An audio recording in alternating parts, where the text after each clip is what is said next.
안녕하세요. 반갑습니다. 박경수입니다. 오늘은 제가 황달에 대해서 준비를 해가지고 왔어요. 우리가 황달은 많이 들어보셨을 거예요. 아기 수유하는 어머님들 또는 이제 아기를 키워보신 분들이라면은 한 번쯤은 들어볼 단어이기도 하죠.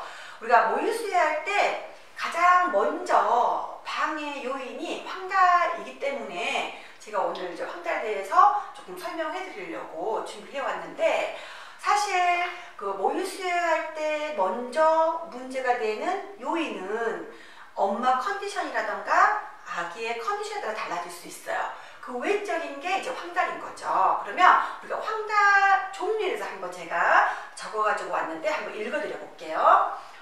생리적 황달, 그리고 그다음에 모유와 연관된 황달, 그리고 여기는 없는데 해강달이라는 것도 있어요. 우리가 해강달은 무서운 거예요. 아기가 사망할 수 있는 황달이기도 하죠. 그리고 갑상선 기능 저하증에 의한 황달, 이런 대표적인 황달이 있는데, 가장 일반적으로 생기는 황달이 모유 황달하고 생리적 황달이죠. 그래서 이 두 가지에 대해서 제가 설명을 해드리려고 해요. 우리가 생리적 황달은 뭐냐면 분만 직후에는 잘 나타나지 않아요.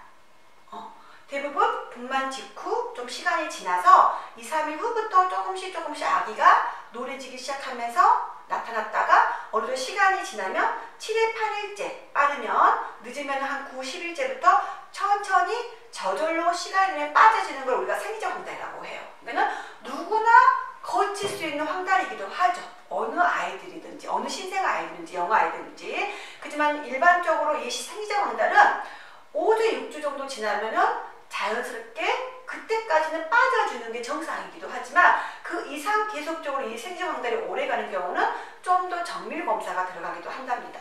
자, 그러면 모유 황달은 뭐냐? 말 그대로 모유 황달이에요. 모유를 섭취해서 생기는 황달. 사실 이 모유를 섭취해서 생기는 황달은 아직은 과학적으로 모유 성분 때문에 생긴다는 이론은 아직은 나오지 않아요. 그렇지만 일간의 전문가들 입에서는 모유 성분 때문에도 생길 수 있다는 내용들이 있기 때문에 이걸 조금 찝어드리는 거예요. 근데 제가 보는 개인적인 모유 황달은 모유의 성분도 영향이 있겠지만 엄마 젖을 빠는 과정에서 생기는 황달이 더 많은 경우가 많더라고요. 제 경험을 봤을 때는. 왜? 신생 아이들은 의외로 간이 미숙해요. 우리가 간이 안 좋은 사람들이 피곤해지면 어떻게 돼요? 얼굴이 노랗게 뜨죠. 그리고 굉장히 처지고, 작은 일에도 지쳐하고, 그렇기 때문에 우리가 간이 우리 몸에 해독 역할을 해주는 거잖아요.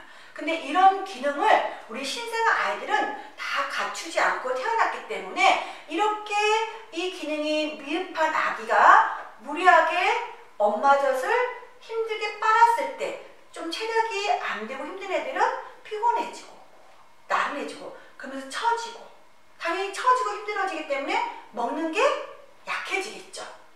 먹는 게 약해지기 때문에 힘이 나지 않겠죠. 그러니까 이게 계속 반복해서 황달이 계속 올라가는 거예요. 그래서 모유의 성분보다는 이 힘든 상황이 아이한테 황달이 올라가지 않을까라는 요인도 있을 수 있다는 거. 그러면 이 황달은 대부분 어디로 빠져나가요? 대변으로 빠져나가요. 그러니까 당연히 장 운동이 잘 돼 있어야 되고, 대변이 이쁘게 잘 나와줘야지 황달이 빨리 빠져나가겠죠. 근데 방금 제가 얘기했던 것처럼 아기가 잘 못 먹는데 더 힘들게 빨아야 되고 늘어지고, 그러면 당연히 장 운동도 둔해지고, 그러면 대변 활동도 약해지고, 그럼 황달도 계속적으로 빠져나가는 게 아니라 몸에 쌓이는 거예요.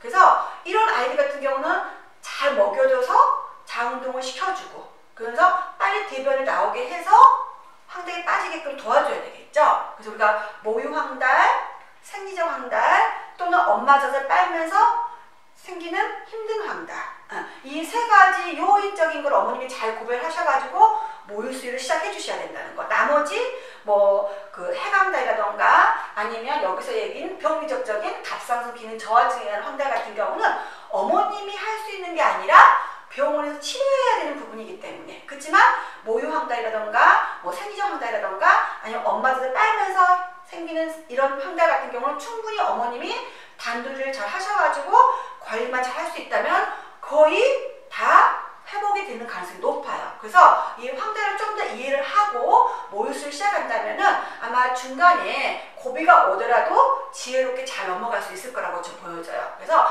다시 한번 말씀을 드리지만 황달이라는 거는 병이 아닐 수도 있어요. 그렇지만 잘못 관리하게 되면 또 병이 될 수 있는 거예요. 그래서 이 아기가 자연스럽게 넘어갈 수 있는 상황을 만들어주는 시기가 뭐냐면 분만 직후부터 3, 4일부터 나타나는 황달을 잡아주는 거죠. 그래서 우리가 최소한 2, 3주 전까지 최대한 이 아기가 황달이 올라갈 수 있는 상황인지 아니면 떨어지고 있는지에 따라서 모유수를 어떻게 할 건지 방향을 잡아주는 것도 중요하다는 거. 여기까지입니다.